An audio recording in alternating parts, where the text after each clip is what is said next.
Hi friends, तो आज मैं लेके आई हूँ 2019 में रिलीज हुई मूवी।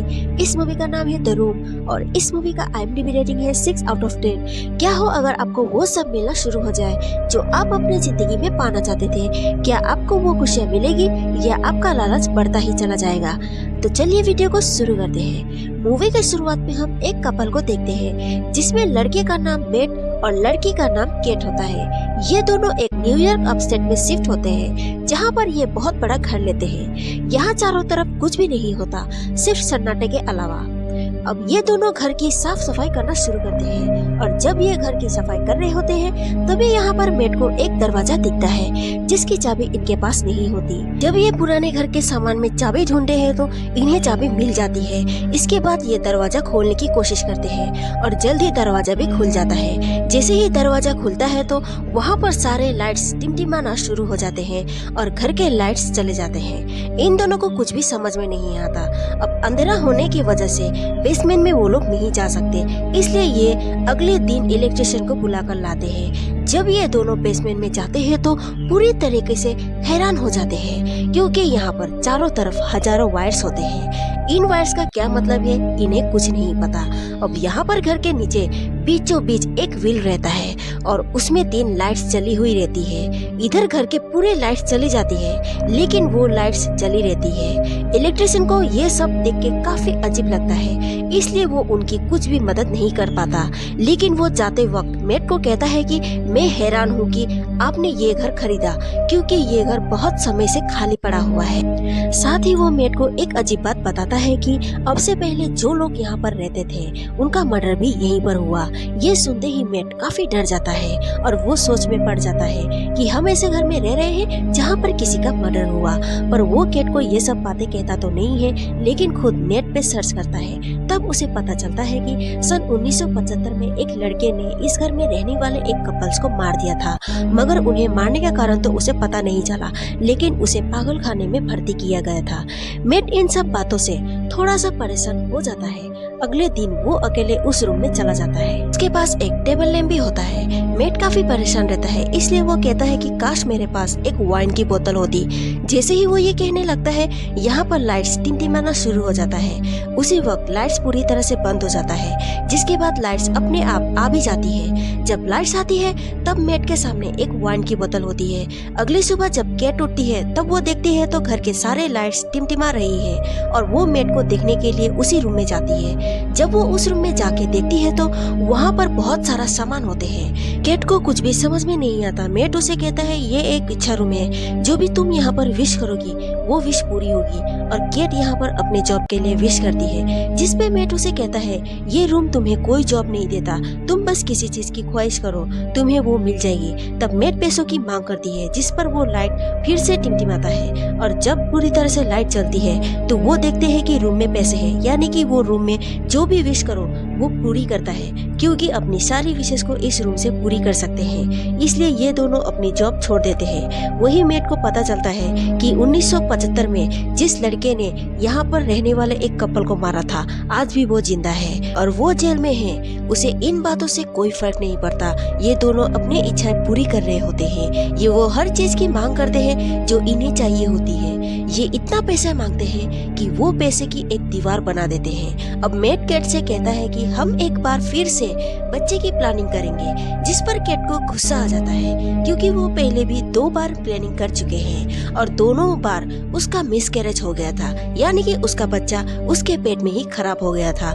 इसलिए अब वो ऐसा नहीं चाहती, दोबारा से वो दर्द नहीं सहना चाहती। तब इन दोनों में काफी बहस होती है और मेट अपने मूड को ठीक करने के लिए वो घर से बाहर चला जाता है और केट उदास होकर घर में ही बैठी रहती है। अब उसके दिमाग में एक अजीब सा आइडिया आती है और वो उस रूम में जाकर वो बच्चे की विश करती है। उसके बदले में उसको बच्चा मिल जाता है। जब मेट घर में आता है तो बच्चे को रोता हुआ देखकर काफी हैरान हो जाता है और केट पर चिल्लाने लगता है और कहता है कि हमें सिर्फ चीजों को विश करना था, किसी इंसान को नहीं। ये तुमने क्या किया और इसका अंदाजा क्या होगा? लेकिन दोनों ही इमोशनली वीक रहते हैं और बच्चे को वापस गायब भी नहीं कर पाते। वही मेट उस आदमी से मिलने जाता है जो जेल में है, जिसने आज से कई साल पहले यहाँ पर रहने वाले कपल्स को मारा था। और जब उस आदमी को पता चलता है कि मेट उसी घर में रहता है तो वो मेट से कहता है कि जितनी जल्दी हो सके तुम वहाँ से निकल जाओ। इसके बाद मेट अपने घर के तरफ निकल जाता है। रास्ते में वो अपने गाड़ी में पेट्रोल भरवाता है। जब वो पैसे निकालने के लिए अपने जेब में हाथ डालता है और देखता है तो उसके जेब में पैसे नहीं होते।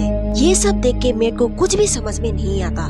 वो घर वापस जाता है और उसके पास जो पैसे होते हैं वो उन पैसों को खिड़की से बाहर फेंक देता है। जैसे ही पैसे बाहर आते हैं वो अपने आप ही हवा में गायब हो जाते हैं। अब मेट को समझ में आ जाता है कि इस घर में किसी भी चीज को अगर बाहर ले जाए वो पूरी तरह से राख में मिल जाती है। मेट को इनके पीछे का कारण समझ में नहीं आता, इसलिए वो रूम के दीवारें को तोड़ना शुरू कर देता है। लेकिन दीवार के पीछे वायर्स के अलावा कुछ भी नहीं होता। उसको कुछ भी समझ में नहीं आता है, लेकिन उसे एक बात समझ में आ चुकी है, यहाँ पर जो कुछ हो रहा है वो गलत है। वही केट को दिखाया जाता है जिसका बच्चा रो रहा है। वो अपने बच्चे को लेकर बाहर जाती है, पर मेट उसे बाहर जाने से मना करता है, लेकिन वो उसकी बातें नहीं मानती। हालांकि मेट उसे बता सकता था, लेकिन उसे नहीं बताता। जब केट बच्चे को लेकर बाहर जाती है तो वो जोर जोर से रोना शुरू कर देता है और उसकी स्किन लाल होना शुरू हो जाती है। मेट अंदर से सब कुछ सुन रहा होता है और अगले पल बच्चे की आवाज शांत हो जाती है और केट की रोने की आवाज आती है। मेट बाहर जाकर उसे अंदर ले आता है और तभी हम देखते हैं कि उनके पास जो एक छोटा बच्चा था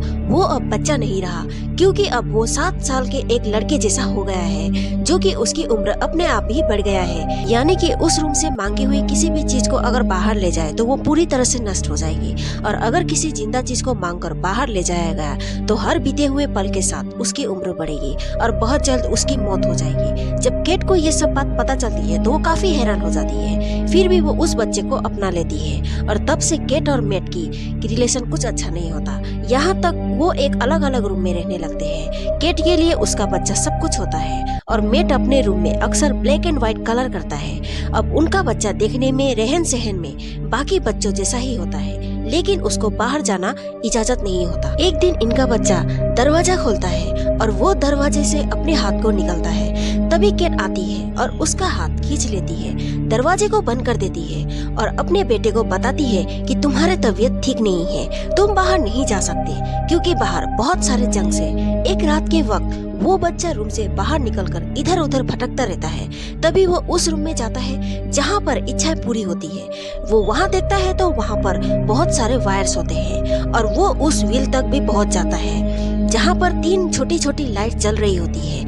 यहाँ पर इस बच्चे को सारा सच समझ में आ जाता है कि वो इस दुनिया में कैसे आया। साथ ही उसे इस रूम का पावर्स का भी पता चल जाता है, इसलिए वो उस रूम को पूरा बाहर जैसा बना देता है, यानी कि बाहर का जो माहौल होता है अब वो इस रूम के अंदर है। केट अपने बेटे से बहुत प्यार करती है, इसलिए वो भी उसके साथ खेलती है। तभी मेट आता है और बच्चे का हाथ खींचकर यहाँ से बाहर ले जाता है, यानी कि उसके कमरे में ले जाकर उसे ढकेल देता है। केट और मेट के बीच में बहस होते हैं। अगले दिन मेट को हॉस्पिटल से एक कॉल आती है जिसने सन 1975 में इस घर में रहने वाले एक कपल्स को मार दिया था, और वो मेट को बताता है सन 1975 में उस घर में जो कपल रहता था उस कपल ने एक बच्चे की विश मांगी थी और वो बच्चा मैं था। जब मुझे सारी सच्चाई पता चली तो मुझे बाहर जाना था, चीजें एक्सप्लोर करनी थी, मुझे एक नॉर्मल इंसान की तरह जीना था, लेकिन मुझे ये सब इजाजत नहीं था।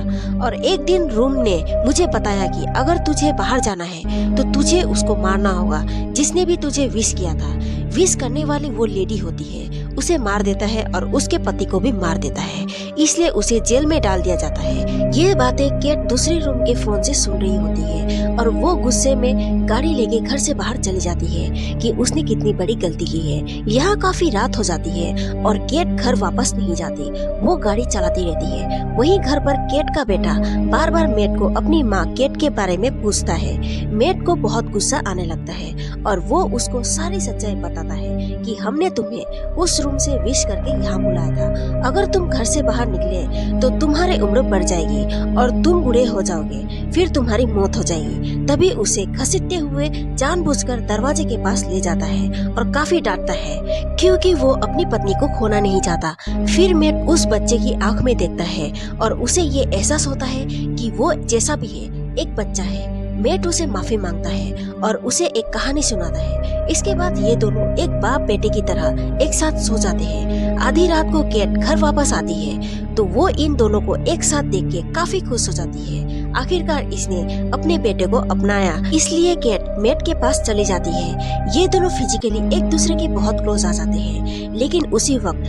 मैट का बेटा दरवाजे के गैप से उन्हें देख रहा होता है, जिस वजह से वो अपने माँ केट के लिए उसके दिल में फीलिंग्स आना शुरू हो जाती है। अगले दिन वो बच्चा घर से बाहर चला जाता है। जब ये घर के अंदर आता है तो ये एक जवान लड़का बन के आता है। केट और मैट जब ये देखते हैं तो वो पूरी तरह से हैरान हो जाते हैं। ये बच्चा जो जवान हो चुका है वो मैट की तरफ गन तान देता है और इन दोनों के बीच हाथापाई शुरू हो जाती है और इसी हाथापाई में केट बेहोश हो जाती है। जब केट होश में आती है तब उसके सामने उसका पति मैट होता है। वो केट को कहता है कि मेरे और उस बच्चे के बीच में हाथापाई हुई थी, इसी वजह से उसकी मौत हो गई। केट ये जान के बहुत दुखी होती है। अब कुछ दिन बीत जाता है। यहाँ दिखाया जाता है कि केट बहुत डिप्रेस है।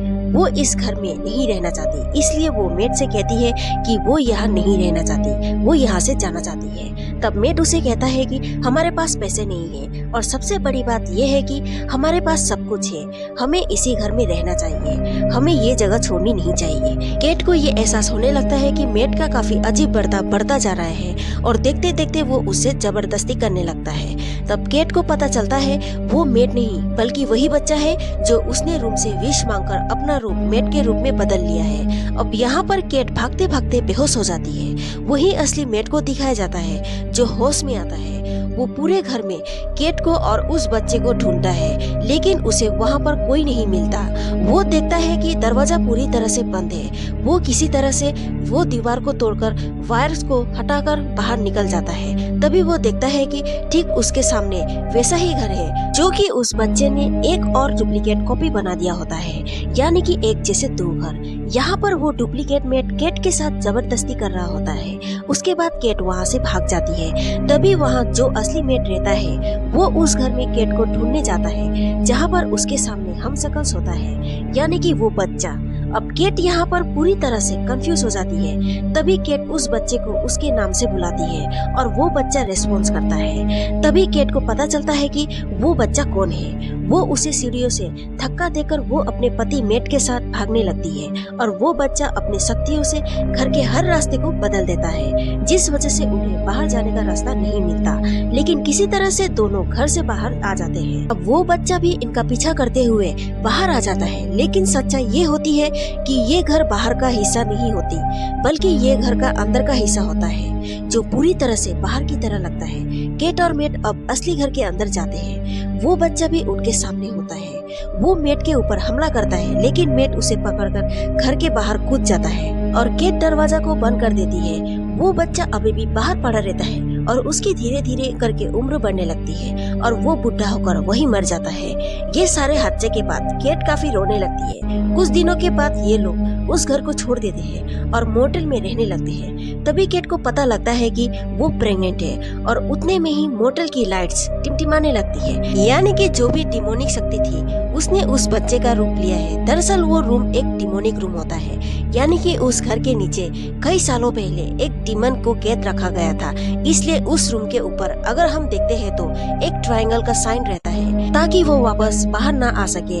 लेकिन कुछ सालों के बाद वहाँ पर घर बनाया जाता है और धीरे धीरे उसका शक्ति रूम में फैल जाती है और नीचे जो वायर्स होते हैं जहाँ पर घर का सेंटर होता है वहीं पे डीमन की शक्ति होती है। इसलिए जो भी घर में रहने आता है वो उस डीमन के जाल में फंस जाता है और उसी लालच की वजह से ये लोग अपनी जिंदगी बर्बाद कर देते हैं, जैसे केट और मैट ने की थी। और इसी के साथ ये मूवी यहीं पर खत्म होती है। अगर आपको ये वीडियो अच्छी लगी तो लाइक करें, मुझे सपोर्ट करने के लिए चैनल को सब्सक्राइब करें और ये एक्सप्लेनेशन आपको कैसा लगा कमेंट करके मुझे जरूर बताएं। Bye bye.